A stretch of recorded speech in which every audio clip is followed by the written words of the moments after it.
Les decía, ahora tenemos la revisión de la lectura del libro La mujer temblorosa de Siri Husband. Siri Husband es una escritora muy importante, norteamericana. Es la esposa de Paul Auster. Paul Auster es otro escritor, es el autor de la trilogía de Nueva York y es guionista, es director de cine. Él dirigió esta película tan bien valorada que fue Lulú en el puente.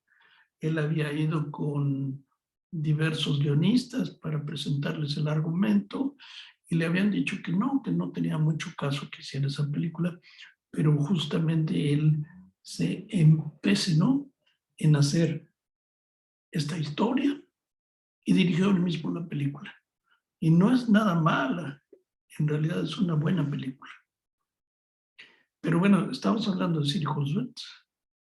Siri Husband es su mujer, es una mujer muy guapa, que por cierto, el año pasado fue invitada para el Congreso Internacional de Psicoanálisis para presentar su caso, así como lo presenta aquí. Ella habla sobre su caso, entre comillas. Y bueno, empieza con una cita a una escritora norteamericana que es Emily Dickinson. Dice, en la mente sentí una hendidura, como si el cerebro se me hubiera partido. Traté de unirlo, comisura a comisura, pero no lo he conseguido. Emily Dickinson es una escritora también muy importante del siglo XIX, norteamericano. ¿Qué les pareció el libro? ¿Lo leyeron? Yo no tuve la oportunidad, profe, la verdad. ¿Los demás?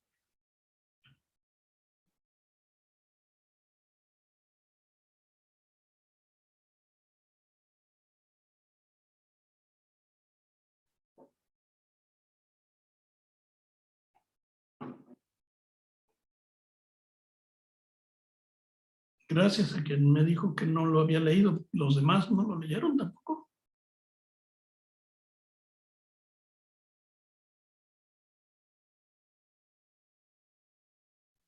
Yo no, profe, yo no pude. Bueno, es una de las cosas importantes para seguir esta clase, es leer el material. Porque bueno, pues no solamente se trata de que yo les cuente la historia del material, sino de que ustedes también tengan un contacto de primera mano con el asunto, ¿verdad? ¿Qué nos cuenta Siri Husband? La muerte de su padre. Ella estaba en otro lugar cuando muere el padre. El padre pues está muy deteriorado, ha tenido un colapso pulmonar, ha tenido una intervención quirúrgica, ya es un hombre de edad avanzada que ha sido profesor de lingüística y en una universidad importante, pero bueno, pues resulta que de lingüística, no, de filología noruega, para ser más específico. Y bueno, no está con él, decía Freud.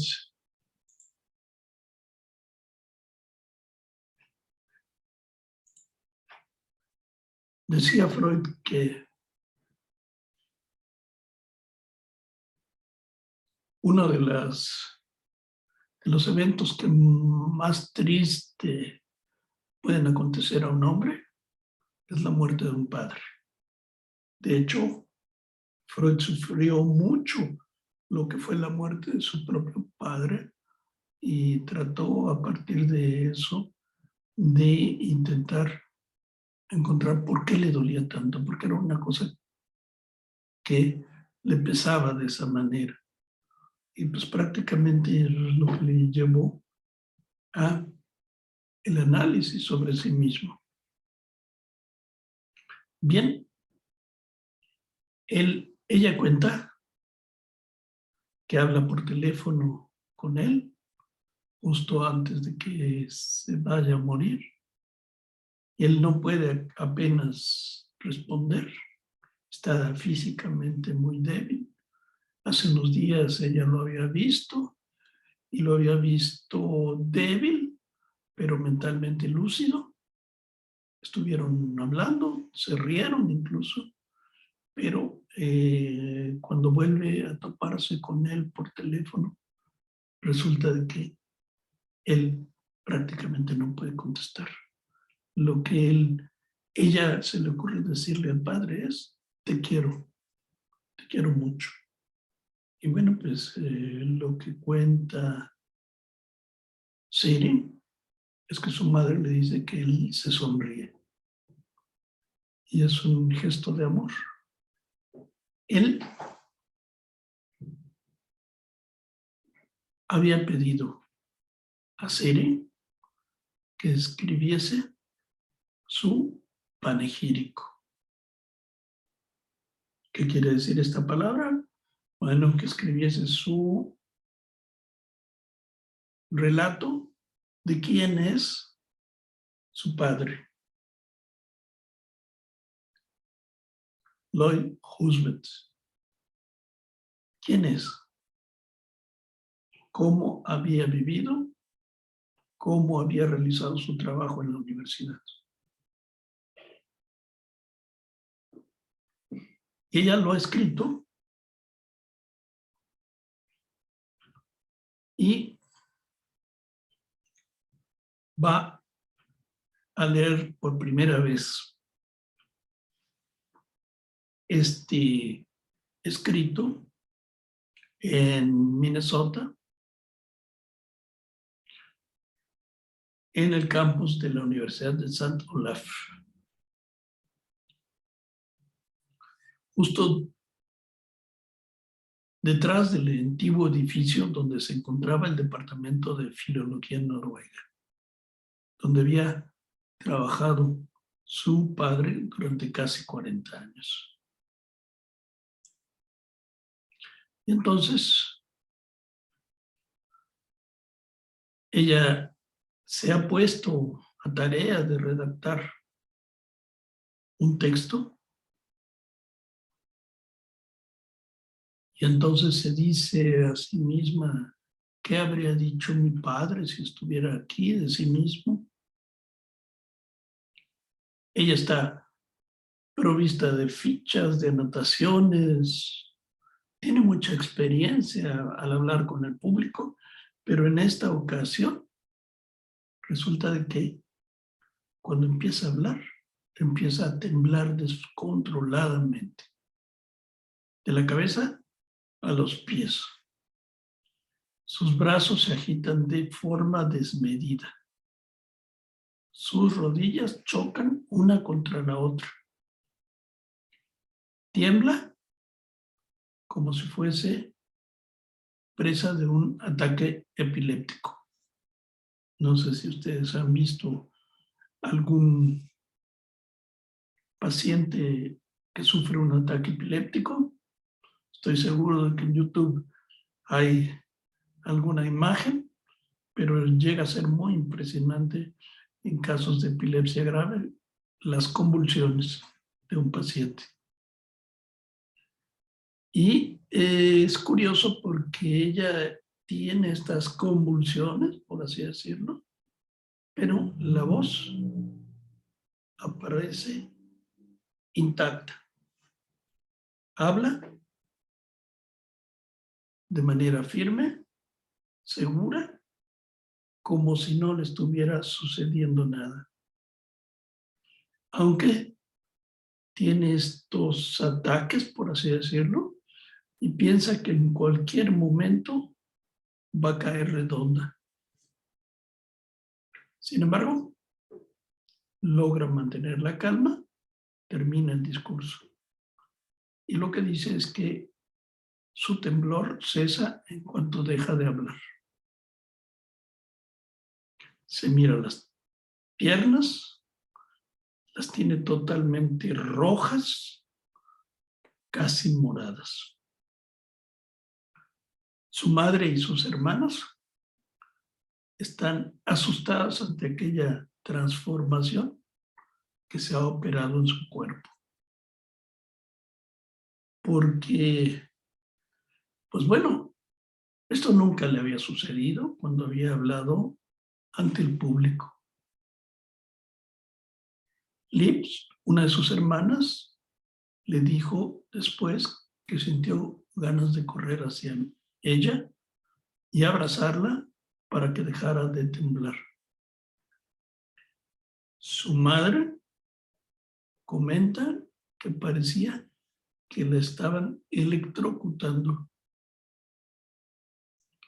Era como si una fuerza se hubiera apoderado de su cuerpo de repente y hubiese decidido darle una buena sacudida.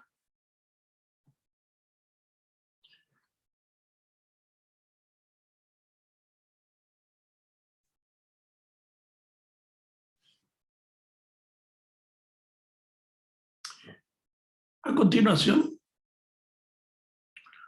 pues lo que ella nos cuenta es cómo un poco tiempo atrás ha sentido cómo un brazo lo que hace es girar hacia atrás y empujar su cuerpo contra la pared. Un incidente que dura apenas unos segundos. Y después le invade una gran euforia, una alegría sobrenatural. Y después de este episodio, le viene un año que es el año de la migraña, donde tiene fuertes jaquecas y le dan diferentes medicamentos para tratar de parar estas jaquecas. Fiorinal, Indernal, Cafergot, Elavil, Tofranil, Mellaril. Es un cóctel de medicamentos para dormir que le suministra un médico en su consulta con la esperanza que al día siguiente se despierte sin dolor de cabeza. Pero no hay suerte. Al final, ese mismo médico decide internarla en la clínica y tratarla con Toracin, que es un antipsicótico. Aquellos 8 días, dice ella, que pasó aletargada en el pabellón de neurología, se le quedaron grabados como la más negra de sus experiencias. 8 días en los que comparte habitación con una anciana sorprendentemente ágil, a la que cada vez que va a dormir lo que hacen es atarla a la cama. Sin embargo, resulta que ella de alguna manera siempre se logra zafar de esas ataduras.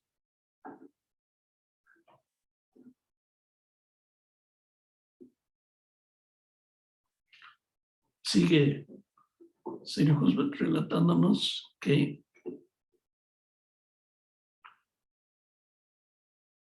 es visitada prácticamente diariamente por jóvenes con batas blancas, empeñados en sostener lápices delante de sus ojos, para ver si ella es capaz de identificarlos. Le preguntan qué día es, qué año es,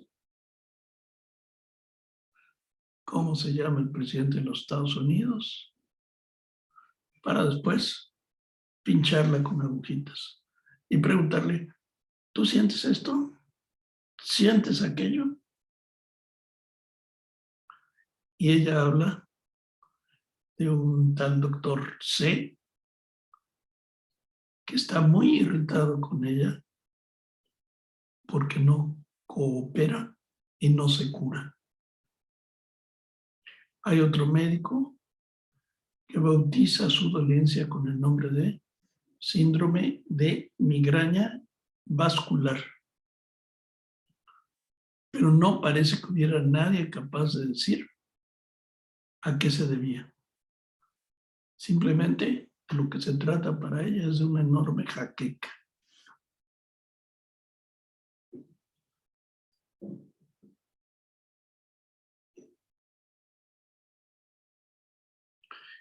Su interés en estos temas que tienen que ver con la neurología, la psiquiatría y el psicoanálisis habían empezado muchos años antes.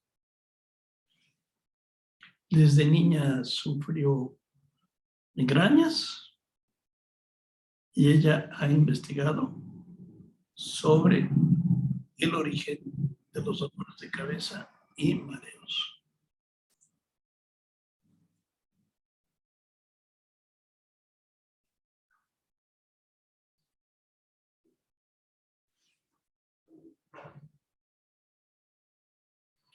Hay muchas personas que tienen dolores de cabeza. Es más frecuente de lo que uno pensaría. Tratan de tomar que aspirinas, que paracetamol, que aspirina con cafeína, ¿no? Para tratar de quitarse estos dolores de cabeza, pero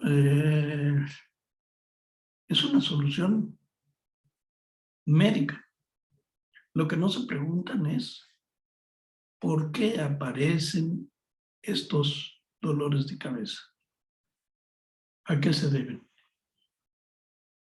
Y muchas veces se deben a preocupaciones, angustias, preocupaciones económicas incluso.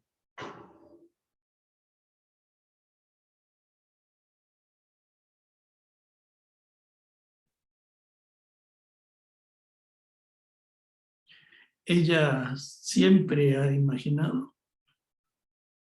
que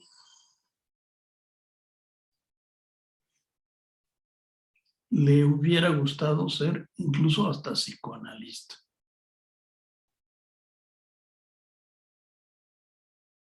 Ha trabajado en diversas clínicas como voluntaria, impartiendo talleres de lectura.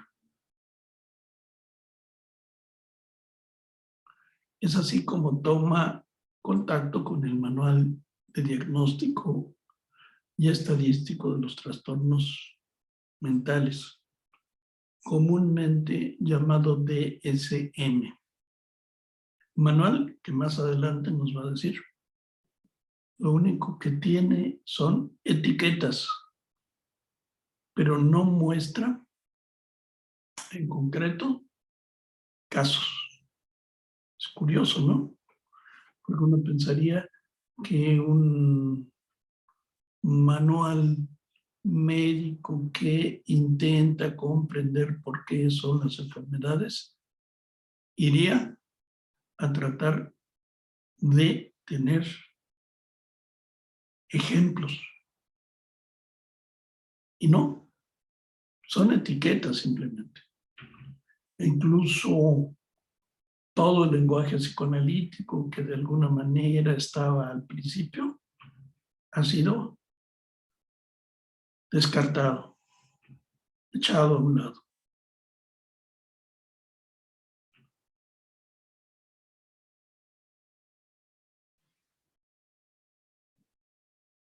Ella dice que, bueno,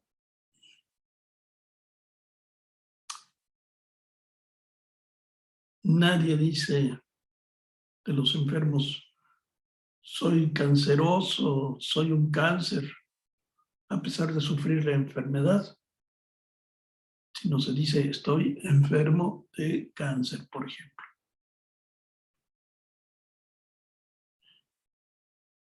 Sin embargo,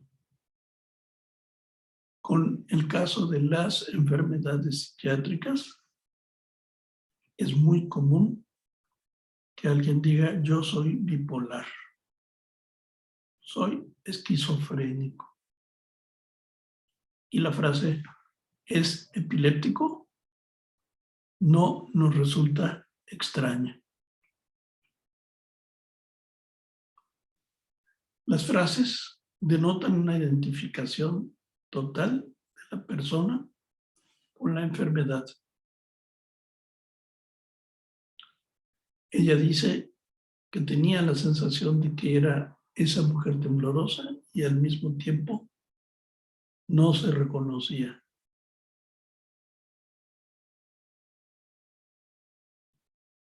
De cuello para arriba podía reconocerse, pero de cuello para abajo su cuerpo era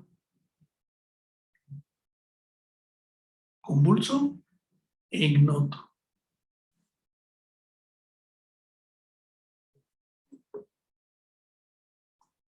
Permítanme.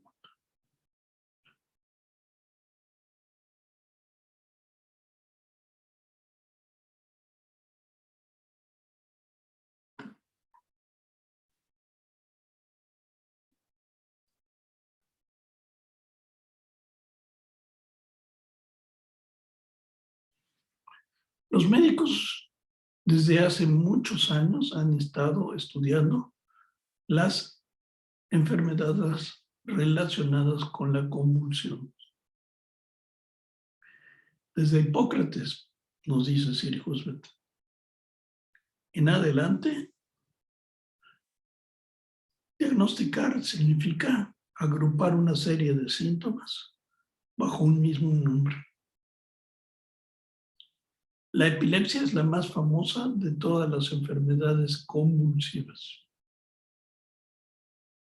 Por cierto, pues muy perseguida como enfermedad, ¿no? Se piensa que un epiléptico no tiene las mismas capacidades que otros, pero si uno piensa con cuidado, Julio César fue epiléptico y pues fue un gran César, conquistador, general, ¿no? Y el ser epiléptico no le impidió realizar todas estas funciones. Otro gran epiléptico fue Fyodor Dostoyevsky. No sé si ustedes han leído alguna novela de Dostoyevsky. Los hermanos Karamazov, ¿verdad? Por ejemplo, Noches Blancas.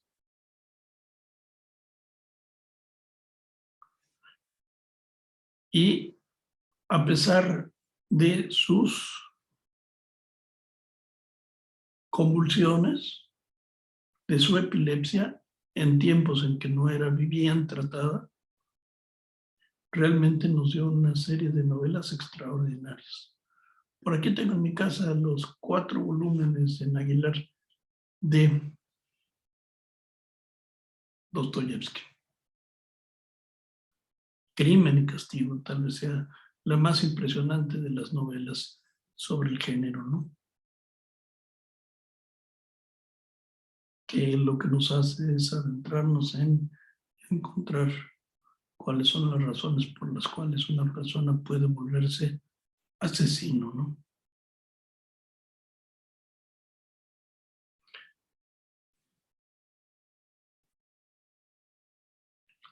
Así pues, la epilepsia es la más famosa de las enfermedades convulsivas.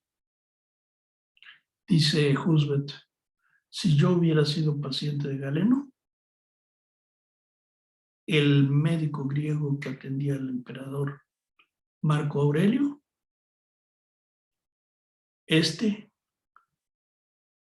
le hubiese diagnosticado una enfermedad convulsiva, aunque quizás habría descartado la epilepsia. Porque Galeno consideraba que la epilepsia no solo provocaba espasmos en todo el cuerpo, sino que también interrumpía las funciones primordiales, la conciencia y el habla.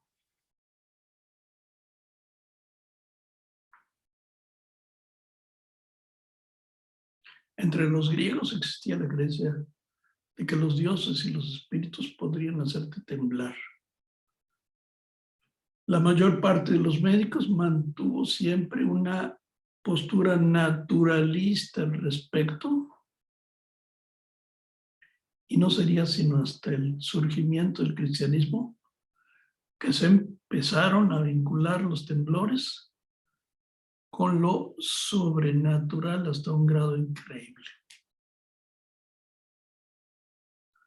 La naturaleza, Dios y el diablo podían hacer que te temblara todo el cuerpo. Y los expertos en medicina luchaban por conseguir distinguir unas causas de otras. ¿Cómo podía separarse un acto de la naturaleza de una intervención divina o de una posesión demoníaca? Santa Teresa de Ávila tenía paroxismos y desvanecimientos, visiones y éxtasis, que según esto respondían a elevaciones místicas que le acercaban a Dios. Pero las niñas de Salem que se estremecían y retorcían eran víctimas de las brujas. En una obra llamada Una modesta investigación sobre la naturaleza de la brujería, de 1702, el reverendo John Hay describe las convulsiones de esas niñas para luego añadir que sus enormes sufrimientos eran mucho más intensos que los que pudiera provocar cualquier ataque epiléptico o enfermedad de orden natural. Si hubiera sufrido Sadie Husband algún ataque convulsivo durante esa época, las consecuencias habrían sido funestas. Habrían creído que estaba poseída por el diablo o sumida en el fervor religioso de la época. Y cualquiera de estas dos cosas habría tenido efectos terribles. Más aún, quizá habrían pensado que estaba poseída, y entonces hubiese sido condenada a la hoguera.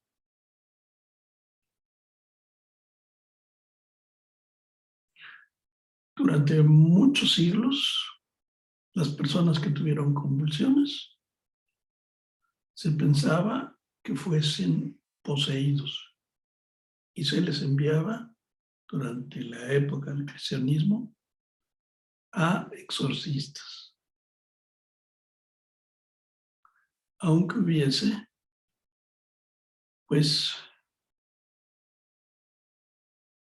dudas sobre si estaban endemoniados o no.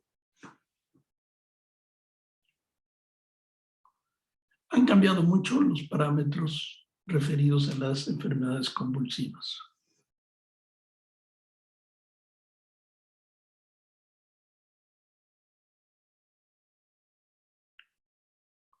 Una de las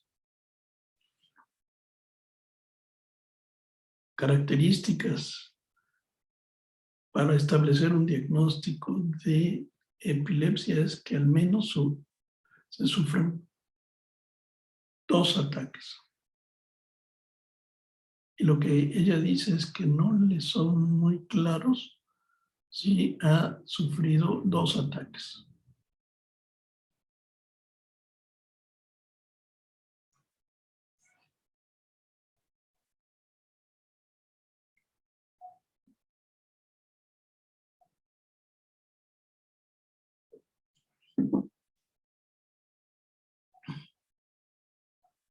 No sé si tengan ustedes enfermos epilépticos en su familia, pero como les digo y como lo veo en la clínica, puede ser perfectamente posible que una epilepsia controlada adecuadamente por una dosis de algún medicamento específico recetado por un neurólogo, lo que produce es que la enfermedad sea acotada, de tal manera que los ataques llegan a ser muy leves o incluso casi desaparecer.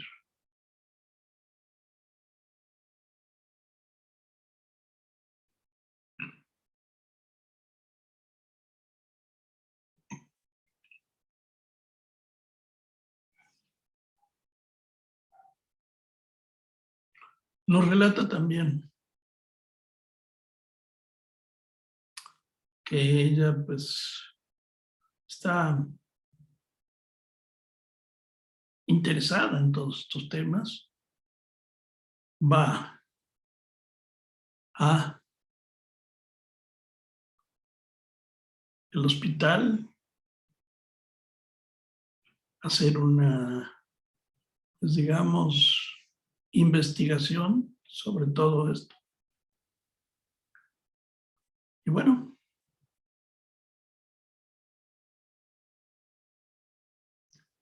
ella está estudiando neurociencia y recuerda la charla que tiene con un psiquiatra que está detrás de ella y le pregunta qué es lo que hace. Y lo que él dice es, yo atiendo a pacientes de conversión. Los neurólogos no saben qué hacer con ellos, así que me los mandan a mí. Y pacientes de conversión es otra manera de nombrar a los pacientes histéricos. Ha caído en desuso el vocabulario médico la palabra histeria. Ha sido reemplazada por el término trastorno de conversión. Pero detrás de esa etiqueta sigue el mismo fantasma.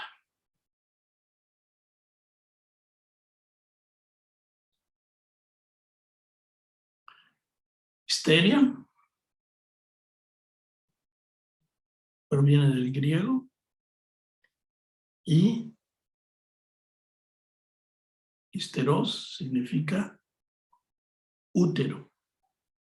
Durante muchos años se pensó que la histeria exclusivamente pertenecía a las mujeres, que era una patología femenina asociada exclusivamente a los órganos reproductivos femeninos.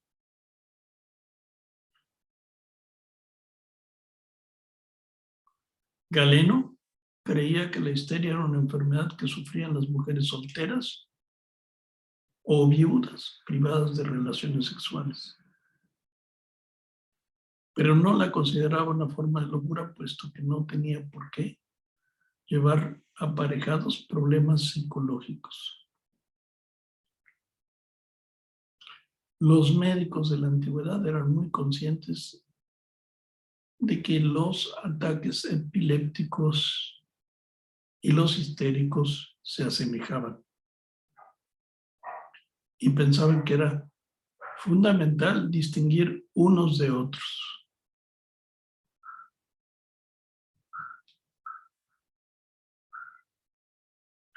El médico del siglo XV, Antonius Guainerius, sostenía que los efluvios procedentes del útero eran los responsables de la histeria y que ésta se diferenciaba de la epilepsia en que los histéricos recordaban todo lo sucedido durante sus ataques. Otro médico inglés del siglo XVII, Thomas Willis, absolvió al útero de ser el órgano culpable y situó el origen tanto de la histeria como de la epilepsia en el cerebro. Pero sus ideas no fueron predominantes en su época. Otros médicos creían que se trataba de dos manifestaciones diferentes de la misma dolencia.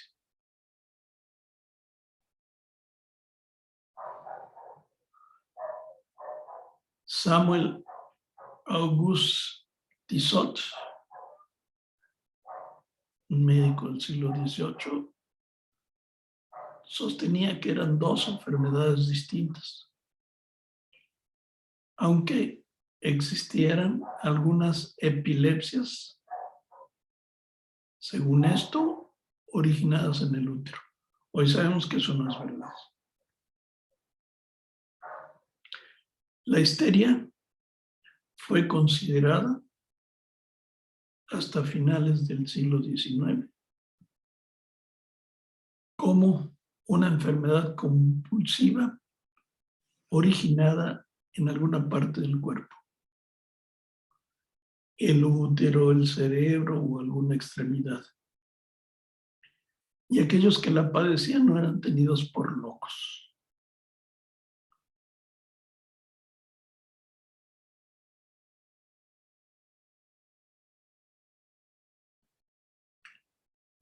También dice Husvet, es interesante plantearse en qué momento la histeria adquiere la categoría de enfermedad asociada de forma exclusiva a la mente.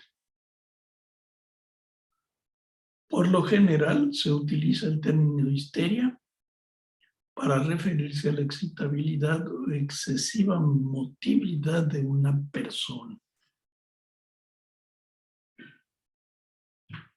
Se asocia con la imagen de alguien, normalmente una mujer, chillando fuera de sí.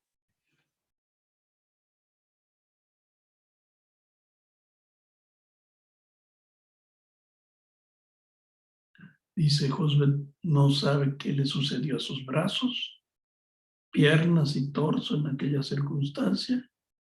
Ella se sentía lúcida, llegó a hablar con tono calmado.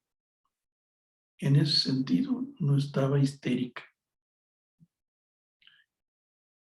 Hoy día, el trastorno de conversión está considerado un problema psiquiátrico y no neurológico.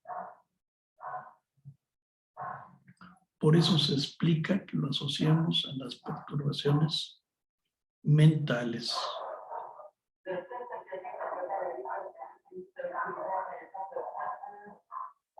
Permítanme un momento.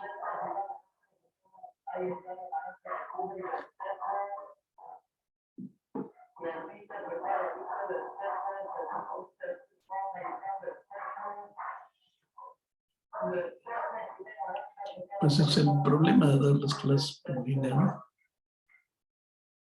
Ahí pasa el señor que vende limones por la calle.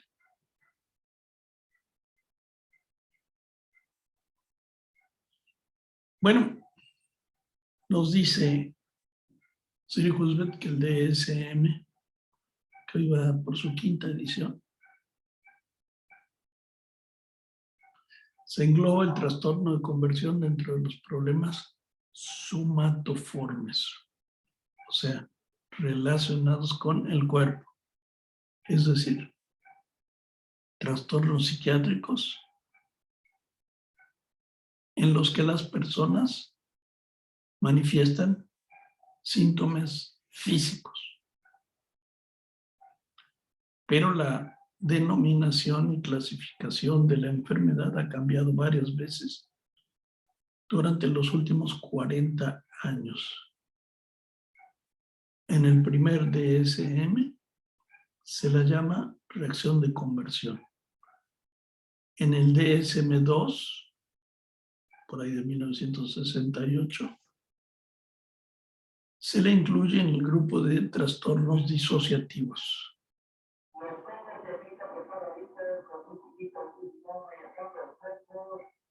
Y se le denomina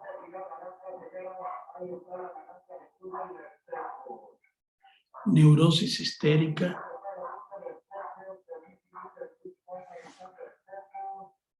de tipo conversión. Vamos a esperar un momentito.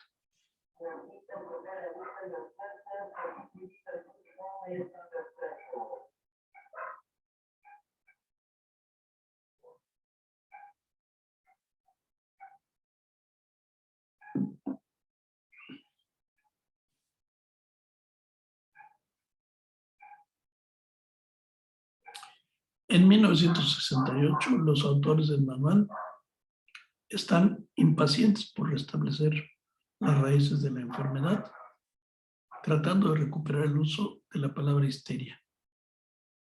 Pero les conviene más utilizar el término disociación,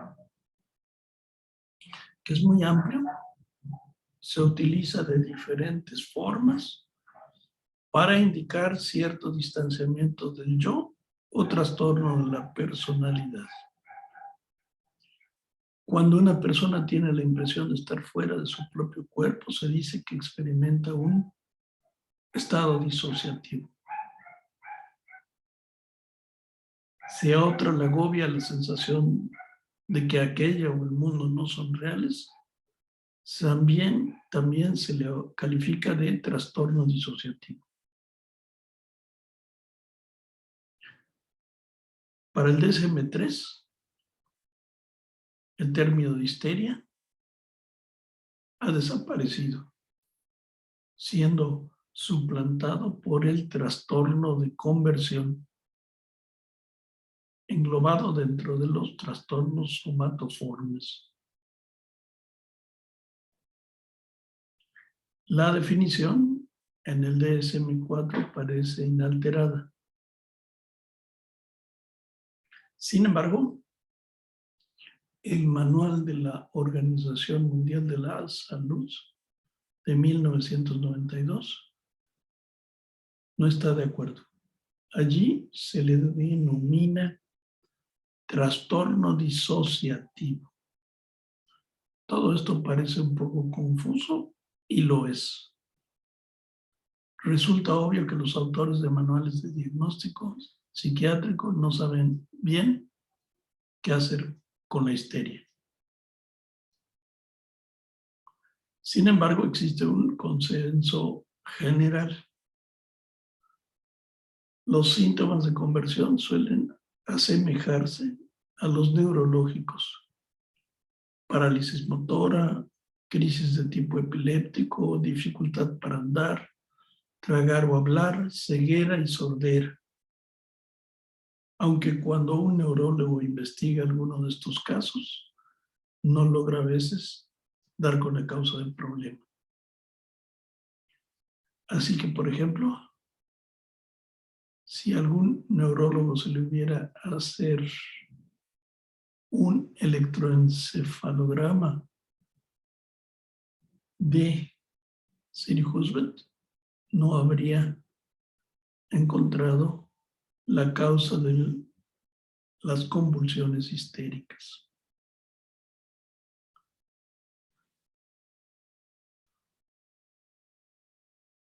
Los histéricos no son simuladores. No pueden evitar lo que les sucede y no fingen su dolencia.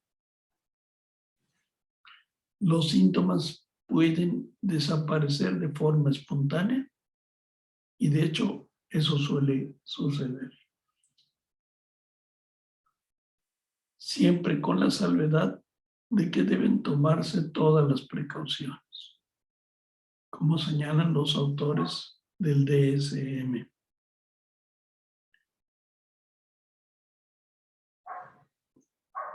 Lo que dice es que si ella hubiera acudido en ese momento con un psiquiatra,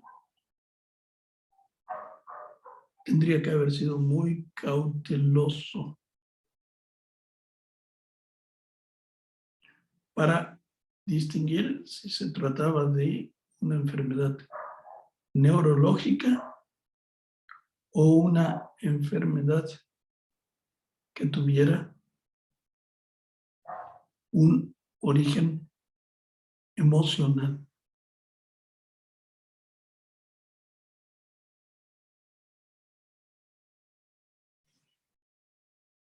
Nos habla de un caso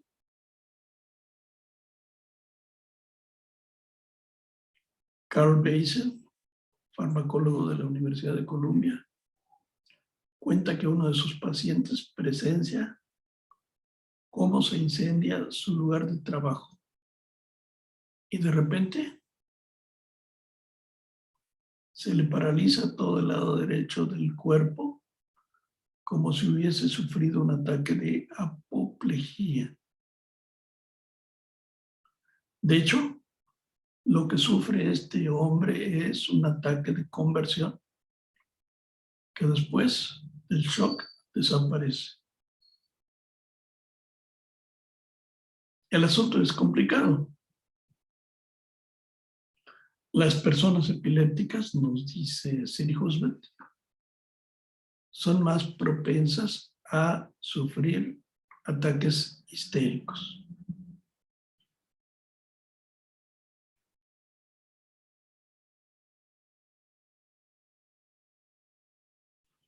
Dice Husband que leyó un estudio en el que sus autores afirman que entre un 10 y un 60% de las personas que tienen crisis psicógenas no epilépticas sufren de epilepsia comórbida.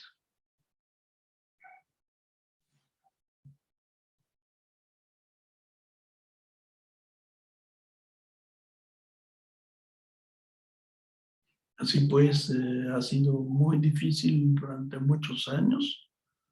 Supongo lo que seguirá siendo distinguir la epilepsia de la histeria. La histeria es una dolencia física, sin causa orgánica.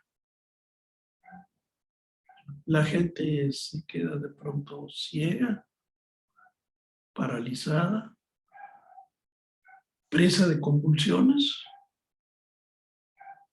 sin ninguna causa orgánica.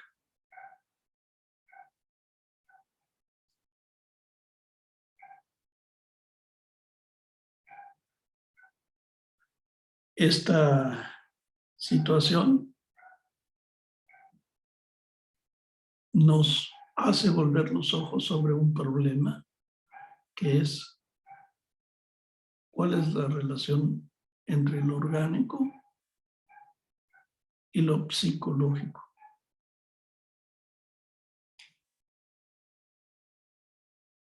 Y cuenta esta historia, Husband.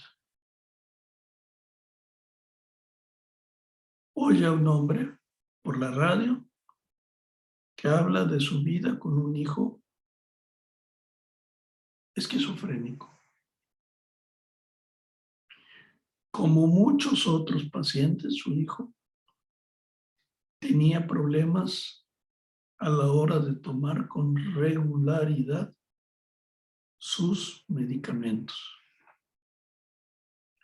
cuando regresaba a casa después de haber estado internado, dejaba de tomar las medicinas que le habían prescrito y volvía a tener un brote. Es una historia que suele escuchar entre los pacientes. A los que sueles escuchar entre los pacientes a los que da clases en los hospitales.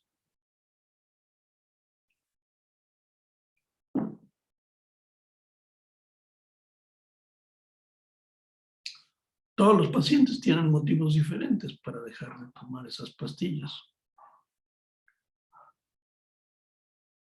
Por ejemplo, los efectos colaterales. Hay antipsicóticos que hacen engordar a los pacientes de un modo exagerado. Eso les hace muy desgraciados. Otro, como efecto colateral, sentía que estaba muerto por dentro, que todos sus afectos habían sido frenados. Otro tenía tanta furia hacia su madre que había dejado de tomar las pastillas.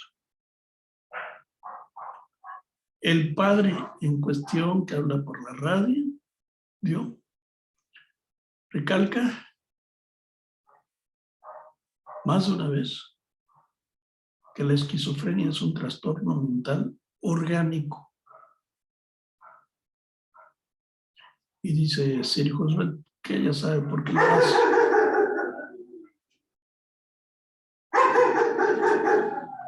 Permítame un segundo.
Mil disculpas, pero había demasiado ruido en mi puerta. Pero volvamos a este asunto. Siri Husband nos relata que el padre de este chico esquizofrénico, una y otra vez lo que dice es que es un trastorno mental orgánico. ¿Por qué? Porque es una forma de quitarse todo vínculo de causa con el padecimiento del chico. O sea, no es culpa mía que este chico sea esquizofrénico. Es una cuestión que tiene que ver con su biología. Y no está probado, nos dice Siri Husband, y lo sabemos del todo, que la esquizofrenia esté 100% probada como una enfermedad hereditaria, biológica, etcétera, ¿no?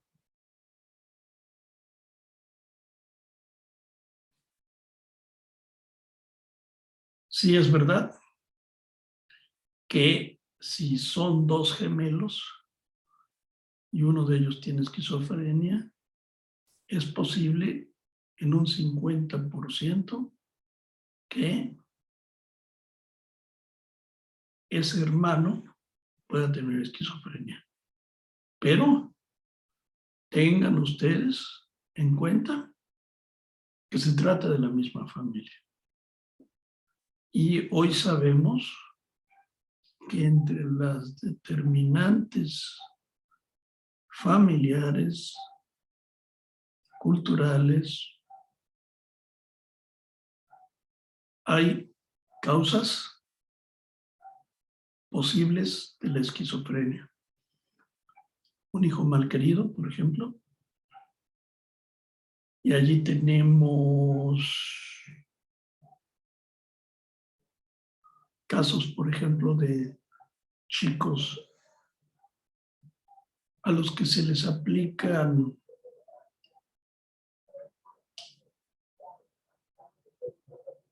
una lógica contradictoria. Por ejemplo, todo el tiempo se les dice que deben comer porque se les quiere, pero entonces se les vuelve gordos, ¿no? Y luego se les ataca y se les dice, ¿cómo es posible que seas tan gordo? O, por ejemplo, un niño al que se le tiene sobreprotegido y Santa Claus le regala una bicicleta. Pero esa bicicleta se le impide que la saquen al parque, por ejemplo. Pero entonces, ¿para qué se le regaló la bicicleta?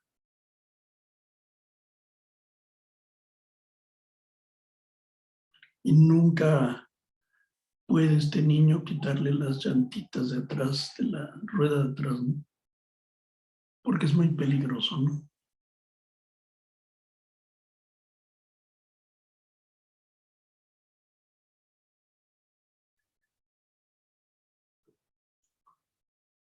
Hay un caso muy famoso de psicosis, escrito por Madame Sechihaye, que lo que hace es relatarnos un caso de una chica que justamente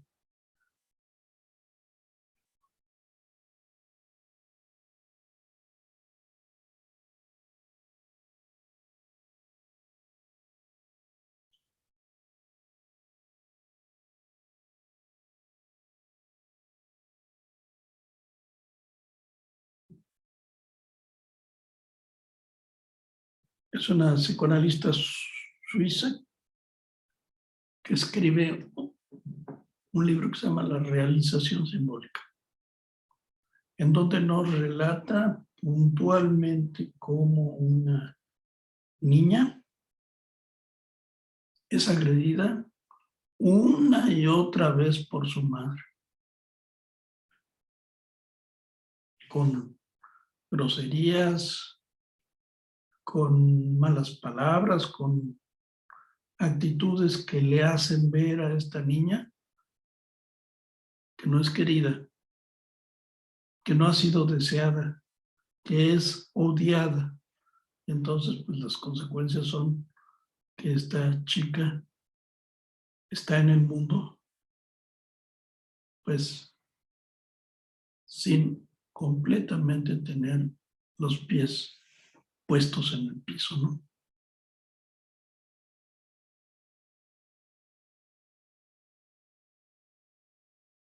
Así pues, dice Sir Husband, que este hombre que dice, mi hijo tiene un trastorno mental orgánico, tiene para el padre un efecto tranquilizador. Mi hijo no está loco, se dice, lo que tiene es un problema en el cerebro.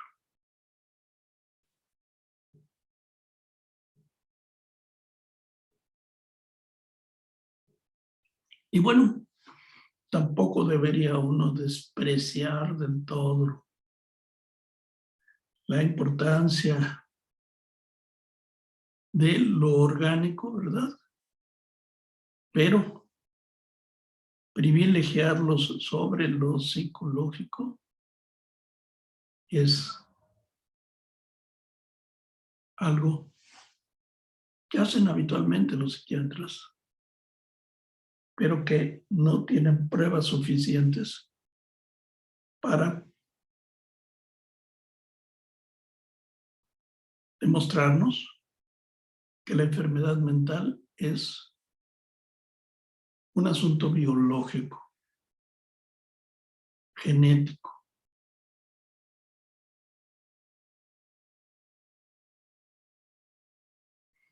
De hecho, decir trastorno mental orgánico no dice mucho. ¿Por qué? Porque en estos enfermos no se encuentran lesiones ni perforaciones en el tejido cerebral, tampoco virus que hayan destruido la corteza cerebral, y las nuevas tecnologías aplicadas a los escáneres cerebrales no detectan daños evidentes.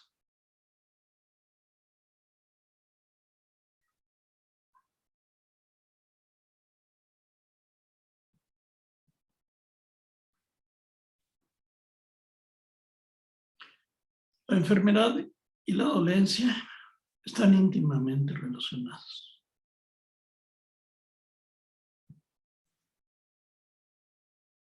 De hecho, le asombra a Sir Husband encontrar un libro que dice en su título Vivir bien con la enfermedad de la migraña y con los dolores de cabeza. ¿Qué quiere decir esto? Pues para ella que sufre la migraña y dolores de cabeza, sorprendente título, ¿verdad? ¿Por qué? Porque no había sido reconocido como enfermedad lo que le sucedía, pero también como que pareciera ser, se le empuja a sufrir aquello que ella no entiende como algo habitual.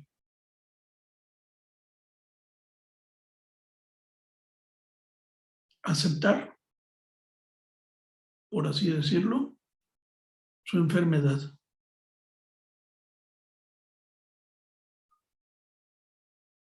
La palabra conversión fue usada por Freud en un libro que publicó junto con Roger. Libro del que ya les he hablado, que es Estudios sobre la histeria, me parece.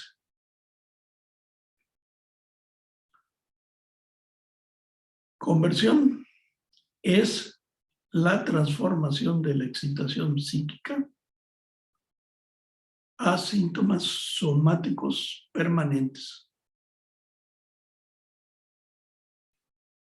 lo cual es muy característico en la histeria. Freud era un hombre, pues, que era neurólogo, estudió medicina, consiguió el título, pero también estudió filosofía, zoología, literatura.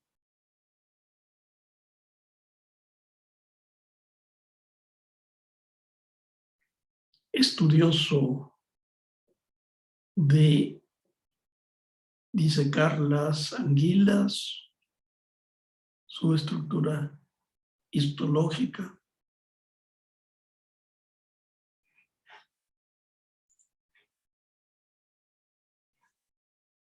Pero después de 3 años decidió especializarse en neurología. Se dedicó 6 años al estudio de las células nerviosas en el laboratorio de Ernst Brücke. Y su primer libro que publicó fue sobre la afasia. La afasia es una palabra que proviene del griego y significa incapacidad para hablar. Y se utiliza para dar cuenta de un desorden del lenguaje que aparece con pacientes que no pueden entender las palabras que escuchan o que son incapaces de emitir sus pensamientos claramente.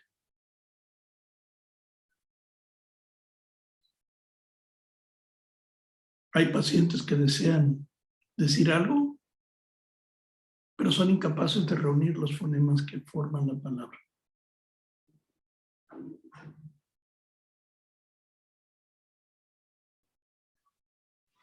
Su posición recalcaba que aunque algunos procesos cerebrales podían localizarse en diferentes áreas, dichos procesos no eran estáticos, sino circuitos móviles y dinámicos dentro del cerebro. Su postura respecto a la relación entre mente y materia era muy sutil, no reduccionista ni dualista. La psique es un problema, es un proceso, decía, paralelo al fisiológico. Un fenómeno concomitante subordinado. Freud fue un materialista toda su vida, kantiano, influido por Hegel. No quería saber nada sobre esas nociones vagas sobre el alma, el espíritu o la psique separadas de los procesos físicos.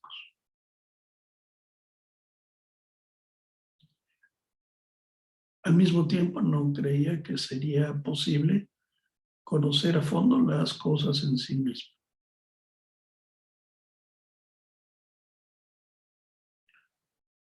Decía que nosotros accedemos al mundo a través de nuestra percepción de él.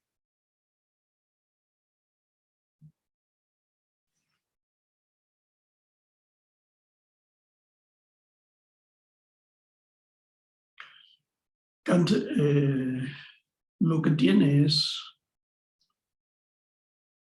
la idea de que nosotros tenemos un acceso al mundo que no es puro, sino tenemos prejuicios, por así decirlo, que de alguna manera tamizan nuestra relación con los objetos. La cosa en sí es imposible de ser vista objetivamente.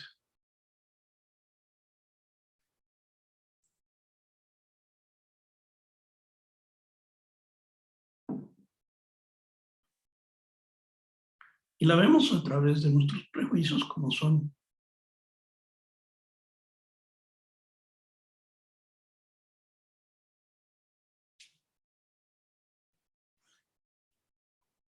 conceptos de tiempo, de distancia, por ejemplo.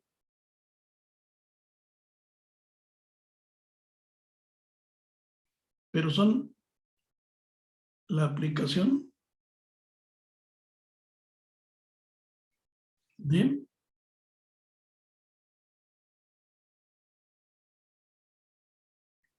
reglas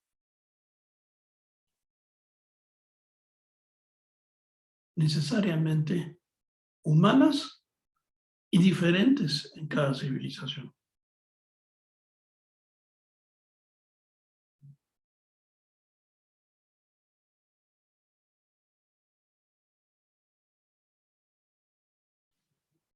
Después de estudios sobre la histeria, lo que Freud publica es Proyecto para una psicología científica. O más bien se pone a trabajar sobre esto.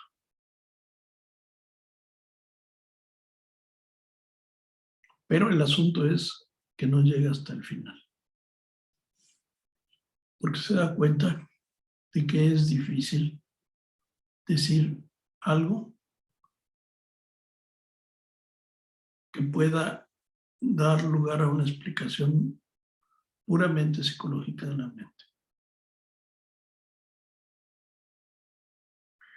Hoy en día se han revalorado muchos de los conceptos que Freud en ese momento nos brinda, y se dice que, bueno, Freud no estaba tan lejos de la verdad.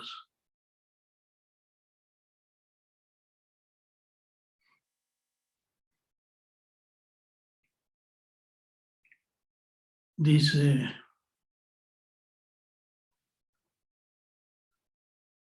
Husvet que, bueno, pese a que la psiquiatría norteamericana ha estado influida por el psicoanálisis durante muchos años, ha sufrido, digamos, de unos 70 años en adelante, un distanciamiento.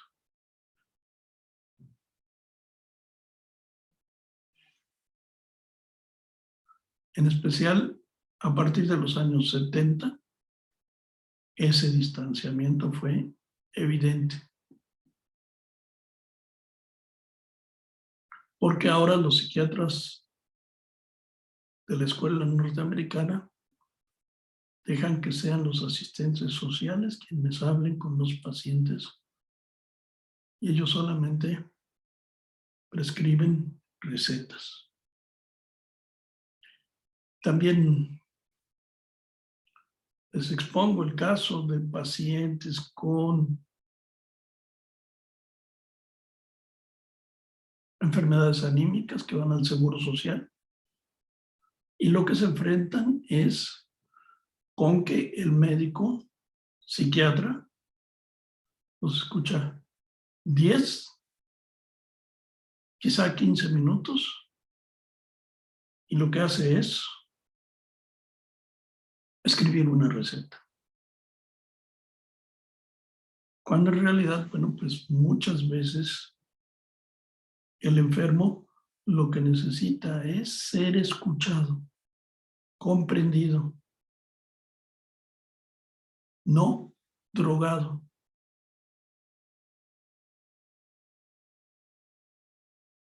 Sin embargo, eso no esa tendencia, digamos, a operar de la medicina no ha borrado a los psicoanalistas.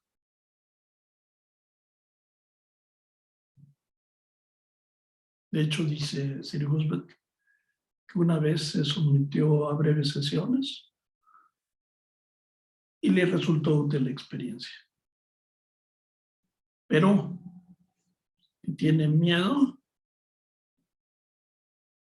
seguramente, a sumergirse de lleno en el psicoanálisis. Pues sí, porque en el psicoanálisis, pues uno lo que hace es contar hechos que son muy íntimos, abrirse completamente. El método es el de la asociación libre, ¿verdad? Y entonces, pues es un método que lleva a las profundidades del inconsciente. Si yo voy a hablar libremente, entonces lo que hago es hablar de cosas que normalmente tengo ocultas, reprimidas. Y entonces, el hablar sobre eso es doloroso, incómodo. Además de que el psicoanálisis lo que representa es un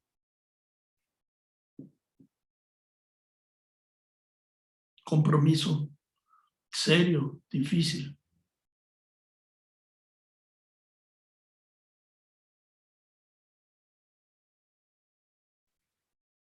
Un poco, Siri Husband lo que hace es hablarnos de lo que piensa, cómo sería su analista. Dice, sería un hombre. Prefiere un hombre porque representaría para ella una figura paterna, un reflejo de su padre, cuyo fantasma estuvo presente de alguna manera en su temblorina.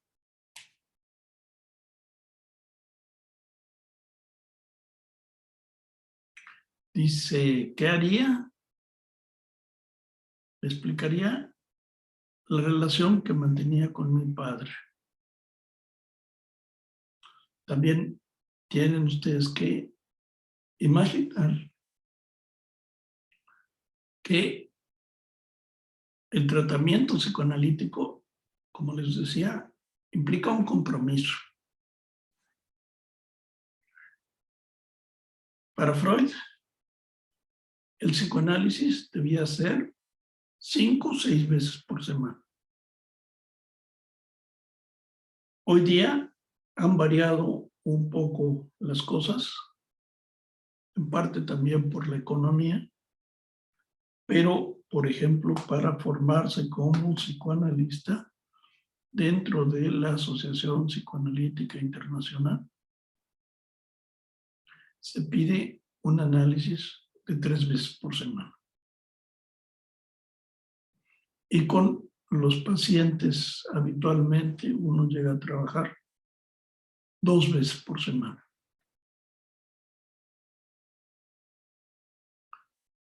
Tratamientos de una vez por semana, por razones, digamos, económicas, son tratamientos psicoanalíticamente orientados, no con la profundidad de un verdadero psicoanálisis. Pero en un psicoanálisis como el que estamos imaginando a Siri Husband,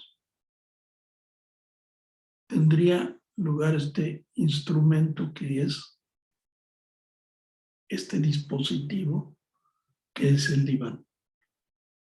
El analizante se recuesta en el diván y detrás de él, sentado en un sofá, sin ser visto, lo escucha el psicoanalista. Y él habla libremente. El analista hace pequeñas intervenciones o de vez en cuando una intervención más larga, pero en realidad de lo que se trata es de acompañar al paciente a que él mismo encuentre su verdad.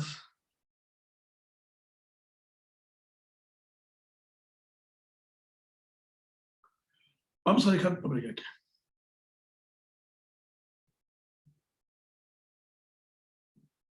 A ver, ¿qué quiere decir Felipe?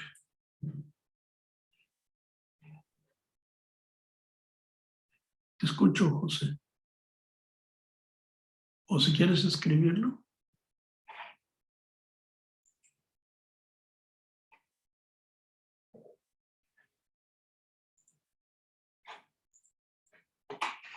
¿Tienes una duda?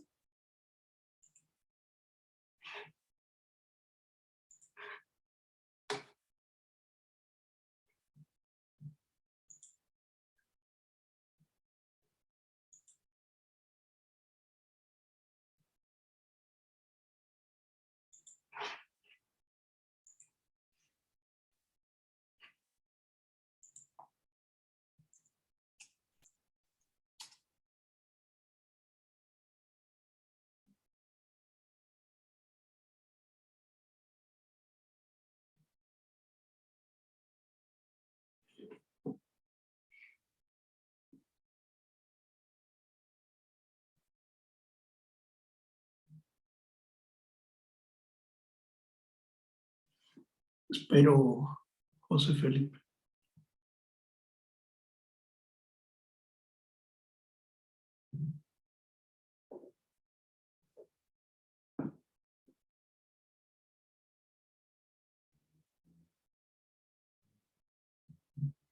¿Cuán efectiva es el proceso de terapia de una vez a la semana que se mencionó? Mucho menos efectiva que una terapia de 2 veces o de 3 veces, ¿no? Pero, pues hay personas que no pueden pagar 2 veces por semana, por ejemplo. Entonces, pues bueno, pagarán una y avanza de cualquier forma la terapia, ¿no? Yo tengo pacientes también de una vez por semana, que son los menos, pero creo que es importante ayudar al paciente. Si él está dispuesto a ser sometido al análisis, pues hay que ayudarlo, ¿no? Y es una forma de ayudarlo, es verlo tal vez lo que pueda pagar, ¿no?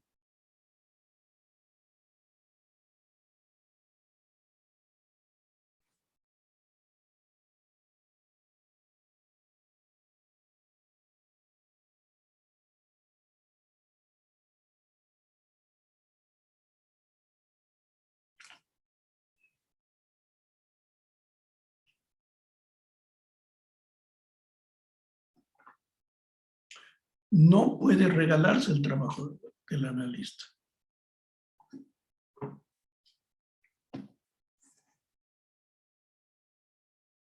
Precisamente hoy en la mañana me contacta una persona y me dice que si yo soy psicólogo. Yo le digo, sí, soy psicólogo, psicoanalista. Entonces me dice, ¿qué? O sea, no conocía la diferencia entre un psicólogo y un psicoanalista. Le digo, bueno, si usted tiene un problema emocional, con gusto lo puedo tratar. Ah, muy bien, gracias. ¿Qué le pasa? Le digo, pues tengo problemas de angustia. Muy bien. Le digo, pues como usted vive en una ciudad que está muy lejos de donde yo vivo, lo puedo atender por videoconferencia. Ah, muy bien, me parece. Luego me dice, ¿cuánto cobra? Le digo lo que cobro. Me dice, es un precio muy alto.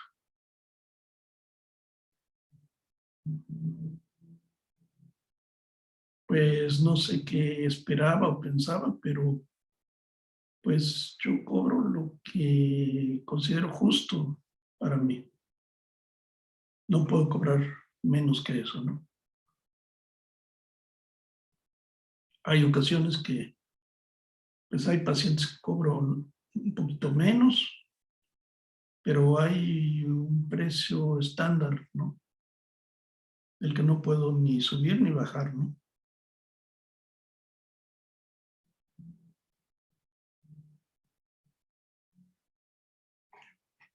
Bueno, pues los dejo el día de hoy. Espero, por favor, que sí lean el texto. Es importante, muy importante, porque así vamos a tener más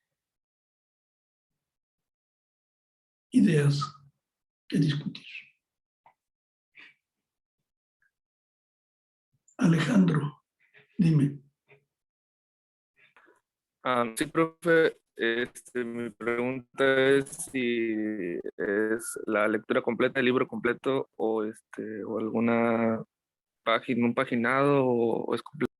No, en este caso y en todas las lecturas que vamos a hacer, es el libro completo. Perfecto, muchas gracias. Vale. Nos vemos entonces el próximo lunes. Que tengan buen fin de semana. Gracias, Gracias, maestro, profe. igual. Hasta luego. Gracias.